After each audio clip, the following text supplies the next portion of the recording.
Pernah nggak sih kalian ngerasa kenapa ya orang kaya tuh makin kaya, sementara yang miskin masih gitu-gitu aja? Ternyata kejadian ini tuh udah pernah terjadi dari zaman Rasulullah.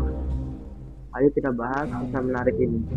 Kisah tentang keadilan, rasa iri, dan amalan mengejutkan yang bisa kita setara sama orang kaya di sisi Allah. Di masa Rasulullah SAW, ada kelompok sahabat yang miskin. Mereka ini rajin ibadah, ikut jihad, bahkan rela berkorban demi agama. Tapi mereka tuh merasa sedih karena nggak bisa ngasih sedekah seperti sahabat-sahabat yang kaya.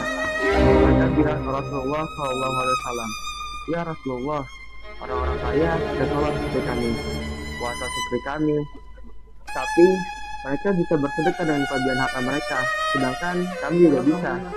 Bayangin ya, bahkan di tangan iman yang kuat, rasa iri itu manusiawi banget. Tapi cara mereka nyampein itu bukan dengan nyinyir, tapi dengan aduan tulus ke Rasulullah. Kan gak tuh? Lalu gimana ya Rasulullah menjawab? Rasulullah itu menjawab dengan penuh kasih.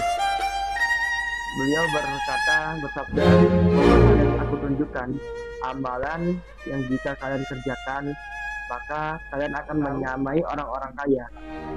Mendengar itu, orang-orang miskin langsung semangat.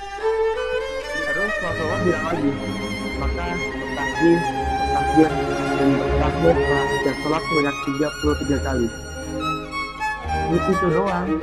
Ya, hanya cukup banget tasbih, takbir, tahmid 33 kali.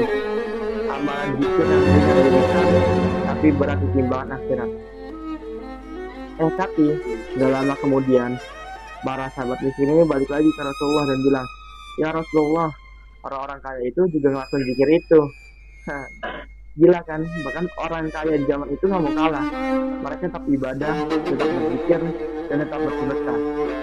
Akhirnya Rasulullah SAW itu bilang, itulah karunia Allah, dia memberikannya pada siapa yang dia kehendaki.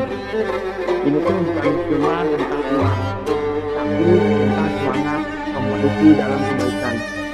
Jadi orang kaya itu bukan masalah. Yang jadi masalah itu kalau kita iri tapi nggak mau usaha. Rasulullah ngajarin kita kalau miskin bukan penghalang besar untuk berpahala besar. Tapi kalau kaya, kita punya peluang lebih luas lagi untuk berbagi. Kalian miskin, bikin ibadah lebih powerful. Kalian kaya, jadikan kekayaan kalian itu sebagai ladang amal.